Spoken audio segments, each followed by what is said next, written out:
So my name is Nathan Borgdorf-Parnell. I am the Science Affairs Coordinator with the Climate and Clean Air Coalition, and it is my distinct pleasure to be here today with distinguished Duke Professor Drew Shindell, who's also the chair of the CCAC Scientific Advisory Panel, and our special representative for methane action at the CCAC, was the lead author and lead generator of the global methane assessment. And we're here today to talk to him a little bit about the main conclusions and next steps that come from this transformative assessment that we published back in May. And if I may, before we begin, I'd like to reflect, because I had the great honor of being a co-author with you on that assessment.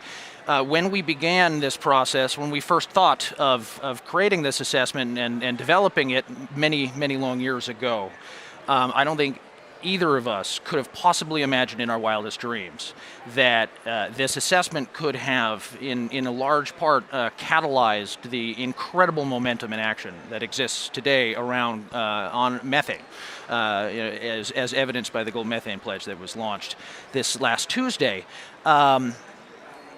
That as a lead-in, right? We've achieved such incredible work, but even though we have catalyzed so much political interest, I think that there's still a lot in that global methane assessment that people may not know about, and I think it'd be useful to have an opportunity to give you to speak a little bit about some of the main conclusions. So, as a first question, could you give us a bit of an overview of how methane fits into the broader picture of climate change and air quality? Happy to, and thank you, Nathan. It's kind of remarkable indeed that we're sitting here in the Methane Moment Pavilion at the COP, given that a few years ago nobody would have imagined there would be a methane pavilion. So indeed, yeah, how does methane fit in with this overall picture of doing something about climate change? Methane has been one of the greenhouse gases that the world has been concerned with for many years, but it's always kind of been second fiddle. Methane is one of the things that is down there somewhere on the totem pole, low on the ladder, both for the sake of air quality and for climate. And yet, when you look at the overall import of methane and what we can do about it, we find that methane is unique amongst the major greenhouse gases. And the key thing, I think, that is often people are not so aware of is that as we push to decarbonize, we are going to bring down CO2, but at the same time we're going to remove co-emitted cooling agents. And CO2 takes a long time to respond. So we find in various analyses going back over the past several years that our efforts to decarbonize, while vital for the sake of the long-term future of our planet, really provide very little in the sake of avoided climate damages in the near term. So for the first half of this century, the remaining portion of the first half of the century, methane is by far a stronger lever. And so I would argue that part of the reason we're here at COP talking in the methane pavilion is because there is more of an awareness now that methane is the most important thing we can do for the near term. And so that makes it a quite distinct player in this game alongside, not instead of, but alongside efforts to combat CO2. Now the other thing that's really unique about methane, of course, is that it's a precursor to tropospheric ozone. And so when we remove methane or reduce emissions, we immediately get public health benefits. And so this really sets up some important differences between targeting CO2, targeting N2O, targeting most any other greenhouse gas. Methane is the only one that's directly affecting public health at the same time it's affecting climate. So that's why, if you just look at one thing or the other, health or climate, you might not prioritize methane. And I think what's happened now is with the global methane assessment and with the public awareness of this, it's become clear to people that there are these vital, important reasons that make it imperative to reduce methane now. It's the only way we can slow down the damages that we're really are mounting and we're seeing in headlines all around the world every week now. And at the same time, we got all these public health benefits. So there's every reason to do this, just the same as there's every reason to decarbonize. Thank you. I think as a follow-up, although you in some ways you've answered this question already, but a question that we have both gotten and many others who are involved in the global methane assessment after its publication was, if methane is so important for both climate, particularly in the near term, and for health, why hasn't there been more focus on it in the last 30 years? Like why is so much of the global community only learning about methane now? Yeah, that's a great question, Nathan. And I think that there's kind of a confluence of events that made this that made the importance of methane come to light more clearly than it was. One of the things is that we often looked at the role of different greenhouse gases based on the change that we observe in the atmosphere and their concentration. And if you do that, methane looks like a pretty small player in the overall driving of our warming planet. One of the things that misses, however, is that methane is creating ozone, as I mentioned. You know, it's a public health threat. It increases risk of premature death from a whole bunch of causes. But ozone is also a greenhouse gas, and so you're missing out the true import of methane when you only look at the concentration.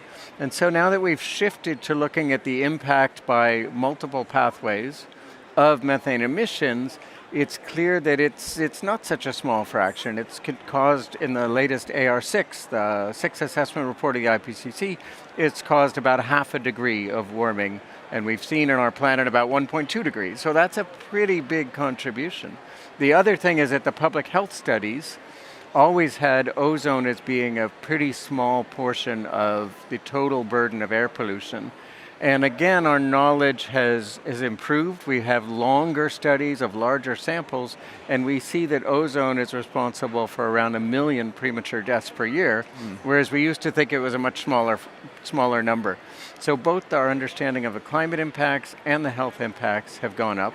The last thing is that we did a lot of analyses of, say, around the turn of the millennium, and we looked forward at, what would it take to meet different targets, keep the planet below, say, 2 degrees. And at the time, methane was not growing. Methane had leveled off. And so most of the scientific community looked at all the strategies going forward, and you had to bring down CO2. That was the main thing. Methane seemed under control. Unfortunately, during the last decade, methane is no longer not growing in the atmosphere, and quite the contrary, it's growing extremely rapidly. And we have just very recently had the ability from remote sensing to see the growth in methane and see some of these high emissions. So I think putting all of those together, suddenly we've realized that our view of methane as kind of a minor player with a bit part in this whole story was mistaken.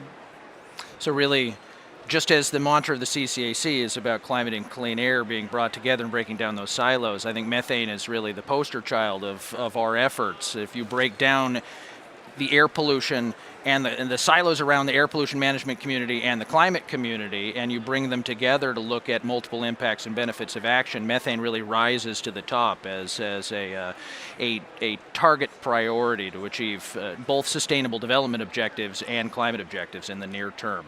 I wonder if, I mean, there's been a lot of reporting around methane recently, but there's a lot in the main conclusions of the global methane assessment that I think has not yet been fully reported on. I wonder if you'd like to take an opportunity to talk about some of those main conclusions and maybe highlight some of the nuance that maybe we can build on that hasn't been reported on as heavily. Sure. Yes, I'm happy to talk about those things. And what we tried to do in the global methane assessment was provide very robust understanding. And so we wanted to test the limits of how similar the results would be if we had a group in Japan run their model, or a group in the UK, or a group in the US, et cetera. And so what we really tried to do was kind of put together all of our understanding of both the benefits and the impacts of reducing methane emissions, and our best understanding, and again, the uncertainty in that, of how we could achieve reductions. And so what I think are some of the most powerful conclusions is that of the anthropogenic portion of methane emissions, where we have much more leverage, of course, than the natural sources, we can identify that fossil sector is one of the main sources, of course. The waste sector is the second, and the agricultural sector a third, not necessarily in that order, but those are the three main sources.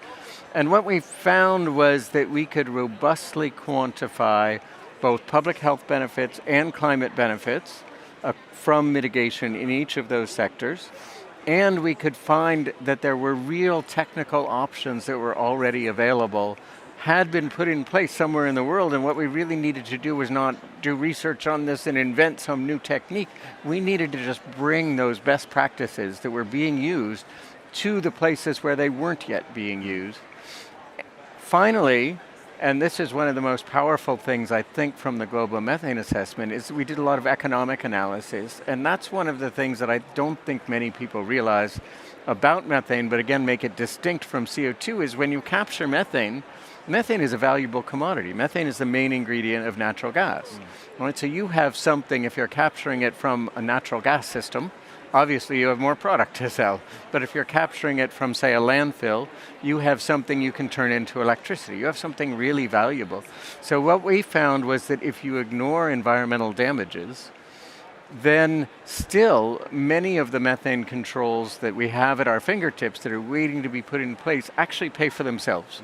So we can bring down methane a good way from where it is towards the where it needs to be for 1.5 degree at negative cost. There's another good fraction of the emissions that are at very low cost. And this is all without counting the environmental benefits. Now I want to say one more thing about the environmental benefits too, is because we can also put a price on those, because again, we've quantified what they do to public health. We've quantified what they do to agriculture. Plants do not like being exposed to ozone any more than people do. And we've quantified what they do to climate. And what we found in the global methane assessment was that the environmental damages from each ton of methane caused more than $4,000 a ton in damages. Right? They totaled more than $4,000 a ton. What that means is that if you look at the cost of mitigation measures and account for environmental damages, then more than 85% of the measures you come out ahead as a society. The other nice thing about the environmental damages is the UK Treasury and the US government have spent a lot of time looking at climate damages and usually come to the conclusion that you can put a number out there, but it's very hard to be robust about this because it's really a function of ethical judgments about the value of future damages versus the value of having money today. With methane, if you stop emissions, you get public health benefits right away, the first year. So this idea of the value of a future dollar, it becomes irrelevant to the bulk of those damages, that $4,000. Most of it is completely insensitive to your choice of this long-term economic valuation. So it's a much more robust way to characterize this. It's not subjective. It's really, I think, something that is much more useful in many ways than a dollar value for exclusively long-term climate damages. So I think that has really helped fuel the drive for the Global Methane Pledge, is not only saying, hey, look, there's a lot of great things that come about from mitigating near-term climate, from improving public health if you reduce methane, but here are the techniques to do it, and look at this, they're not very expensive. Even not accounting for the environmental consequences, many of them are inexpensive, and if you account for the environmental savings, wow, then these are all a great deal. We should be putting these into place.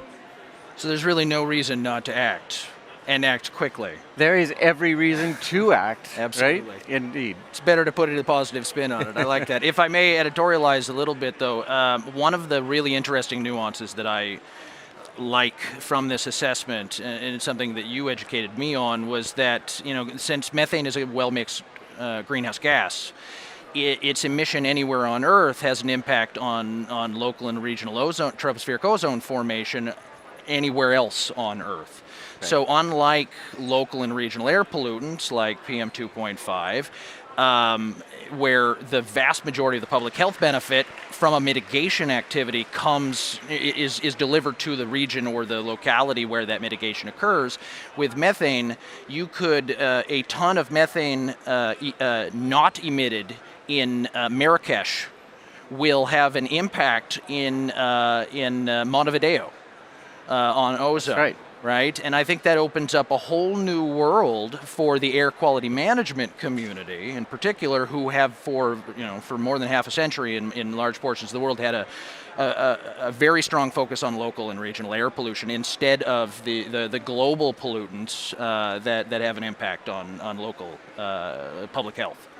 That's right. And I would have said that that's actually going to make our job of persuading people to act much more difficult, because you think, well, if people can see the benefits in their community like they can with most traditional air pollutants, then they'll be more likely to take action at home. But in fact, what we've seen is the opposite. We've seen this sudden groundswell of interest in doing what needs to be done, which is assembling a global cooperative regime like the Global Methane Pledge, where countries across the world work together, because that's the real way you see these benefits. Like you said, every country's actions are affecting everybody else on the planet.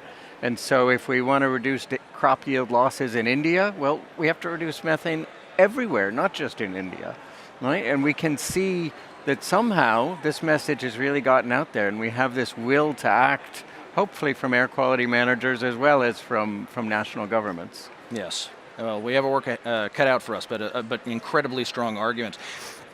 Before we talk about the Global Methane Pledge, which we absolutely have to, the assessment report wasn't the only thing we produced in this process. We also produced a methane tool online that allows people to interact with the conclusions and really look in a much higher level of resolution detail at impacts and benefits. I wonder if you might want to talk about the tool a little bit and what people can do with it, and maybe what some next steps you expect to be or for expanding and strengthening it going forward. Sure. What we really wanted to do was make the findings of the global methane assessment available to those who could use them, and especially at the scale where they would be most interested, which is typically national scale.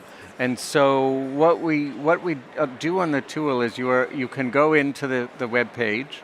You can find the link in the Global Methane Assessment itself or on the CCAC web pages, and you can go in and you can look at what the mitigation potential is by specific subsectors, say rice cultivation or landfills or even oil and gas. And then you can look at how that varies across regions, and you can sort based on if you want only negative cost or low cost, or you don't care about the cost of the measures. And then what the tool will show you is what do you get? What do you get for climate? What do you get for lost work hours? What do you get for fewer people dying of respiratory disease? All kinds of impacts for any country you choose to look at in the world. And so we would like to expand that further. Right now you can only look at the mitigation options by region.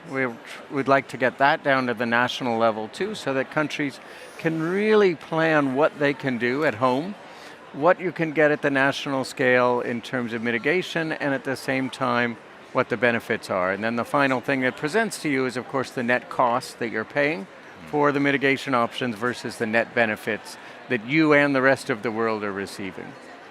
Thank you very much. You mentioned there lost work hours, which is a metric that you haven't mentioned previously, and I think it's one that's really interesting. It's one that we've never worked with in the CCAC, and I wonder if maybe you could talk about how we look at that and quantify that. Yeah, it's a very interesting one, because we're starting to get much more robust data than we have for many quantities. And so, as you mentioned, we hadn't done this in the past, mostly because of a lack of data availability. And we know that there are a lot of climate impacts and air pollution impacts that we're leaving out. All of these damages I should have mentioned are really quite conservative, because we're leaving out many things that we're quite confident in the direction of these impacts, but we can't quantify the values. With the impact of heat exposure, we are starting to get very good data on the effects on particular sectors. And so that's what makes this a very interesting one, is it affects different sectors of the economy very differently. If you're a white-collar office worker in an air-conditioned building, is not particularly affected by a very hot day. But you cannot air condition a field of crops, and you cannot air condition a construction site, and there are lots of different agricultural, construction, transportation, utility type work that is very affected. And many of the work, unlike much of, say, air pollution studies, which started off in advanced countries, the effects of heat exposure on labor, a lot of that's actually been done in developing countries, which are the hottest places on Earth. And so what you can really see is that the fact that methane can give you a reduction in the warming within the next 20 years can lead to hundreds of millions of avoided lost hours, primarily in low latitude places where it's hot. And the biggest sector that's affected is often agriculture in countries in Africa and South Asia, where that's a big portion of the economy. In places in the northern hemisphere and mid-latitudes, it's often construction. But we're finally able to really put down, and that's in the tool. You can go look and see exactly what it does in any country in the world. I would say it's an exciting innovation. It's a depressing innovation, but it's exciting that we have the ability now to link that in among the benefits that we quantify and look at in terms of, well, the impacts that we quantify and look at in terms of methane emissions, but the benefits that can be achieved from strategies to reduce methane. Let's pivot now to some really exciting news that's coming out of the COP. That is, in many ways catalyzed by an enormous community of advocates that have been working on methane for a very long time. The CCAC, we've been advocating for fast action on methane for a decade now. And our global methane assessment really provided a scientific basis for a political movement that has been created the Global Methane Pledge, which was announced this last Tuesday. In light of the Global Methane Pledge and the CCAC's work on methane, what do you see as sort of the next steps for the Global Methane Assessment and our work as a global community to mitigate methane? And I should say, one number, it behooves us to mention that one number we haven't mentioned yet is that we're advocating, or what the Global Methane Pledge is advocating for, the countries are signing up for a 30% reduction of global methane by 2030 below 2020 levels, which is 100% consistent with the mitigation potential that we found in the Global Methane Assessment. In fact, we found that we can go substantially beyond that. So it serves as an excellent floor for mitigation going forward, this pledge. Anyways, please, Drew, tell us your thoughts on this. Well, first let me just say that I am just so incredibly excited and still astonished that this policy has moved so quickly on methane, and the fact that we have a global methane pledge with over 100 countries pledging this at least 30% cut in the near term is just phenomenally different from where we were even 6 months ago. And it's incredible. I have not seen such political will come about so quickly in my career. It's been very exciting.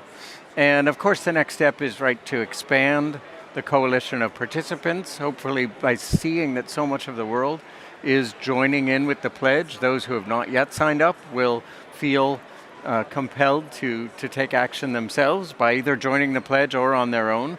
But that's going to be crucial to really meeting the global target of at least 30%. We'd like that at least to be a key. We'd like to go beyond that. And as you pointed out, Nathan, there are ways to go beyond that are identified in the Global Methane Assessment. The 30% is almost all of the technical measures, but there are other things that we can do that are more behavioral things, even things as simple as reducing food wastage, right? Which has a great benefit of, if you take that extra food from, say, a commercial setting where it's going to be thrown away and you distribute it to the hungry, well, you've helped with multiple sustainable development goals. And it's not expensive, right? But it's a way that's not deliberately designed to control methane, but it has also this nice side effect of further reducing our methane. Obviously, countries are going to have to figure out how to meet their pledge. And so that's where I think expanding the kind of work we did at the regional level in the Global Methane Assessment down to the national levels can really help support countries in figuring out where best to target their individual actions. And that's another thing that makes methane really interesting and again distinct from CO2 is CO2 is primarily coming from the energy sector, the transportation sector. These tend to be by far larger in developed countries than in the less developed parts of the world. Methane, there's a very different mix of sectors depending on where you are in the world, but everywhere has a fair bit of methane that they're emitting. And in less developed countries, it's often agriculture and waste. In countries with a lot of fossil fuel infrastructure, it's often dominated by that. But there's something that everybody can do, and they tend to bring lots of useful co-benefits, either in the form of additional energy, in the form of improved sanitation in the waste sector, or in the form of better yield for rice and better yield for ranchers raising cattle. Right? There's all kinds of additional benefits that can be gained. But I don't think that countries, since methane has come up so quickly, I don't think every country is necessarily aware of what they can do at home. So I think that's really where the CCAC, along with our partners, where we can really bring this information to the countries. We can say, here are your biggest sources, here are your biggest targets, here's where your potential really lies, and help guide them to make the most rapid reductions we can. The final point actually that reminded me when I used the word rapid is one thing that's so exciting about the pledge is how quick it is. Right? It's almost 2022 and we're pledging substantial cuts by 2030. That's only just over 8 years away. So we should be able to see progress and track that progress within the next couple years. And that to me is really exciting. I think net zero pledges for CO2 by 2050 or later, these are great things, but it's so far in the future. It's really hard to say how you're doing just 2 years from now. But in methane, with this near-term time frame, I think it's going to be a really exciting decade of the 2020s as we begin to make progress. I absolutely agree with you. I should say that the CCAC is launching a Global Methane Flagship this afternoon at a ministerial event at the COP, and we'll be working with all of our partners to support their action very quickly in the coming year. And you are our global ambassador, special representative on methane action, and we'll be right at the heart of it, in these first steps and this sprint through the decade. So thank you very much, Drew. It's been a real pleasure interviewing you here. And if you do have any final words before we send you away. I think the one final thing, being at the COP, one final thing that I would like to emphasize is just how much the long-term action to reduce methane really ties into our long-term goal to reach net zero CO2. And there's two particularly important things that I think are key, maybe three even. One is that decarbonization alone does not get you the kind of very rapid and very deep methane reductions that we are talking about and that we need to keep on 1.5. We would get some of these reductions very slowly by shifting away from fossil fuels, but we really need these targeted methane measures to get reductions by 2030. Otherwise, they're just going to take many, many decades. But the second thing is that as we reduce methane and reduce ozone, the ozone is again not just toxic to people and crops we eat, but to forests in general. And so the carbon sink becomes much more powerful. The final thing is that one of the things we have to face over the long term is the footprint of livestock.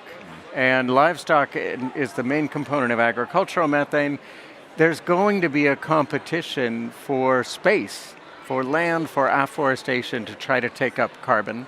And one of the ways we can free up some land is by not having quite such a large area used for animal feed and for livestock themselves. And so I think there are some real harmonies over the long term in treating CO2 and methane as parallel and complementary ways to get to our net zero carbon or CO2 targets over the long term. But it's really important that we're taking these steps on methane to bring these benefits over the next 30 years. So I've been thrilled to talk to you about it. I'm anxious to see it come to practice, and I think everybody that's been part of this effort to catalyze action on methane, is really going to leave a legacy of having done something wonderful for the planet in the 2020s, which is something we'll all hopefully be proud of. Thanks, Nathan.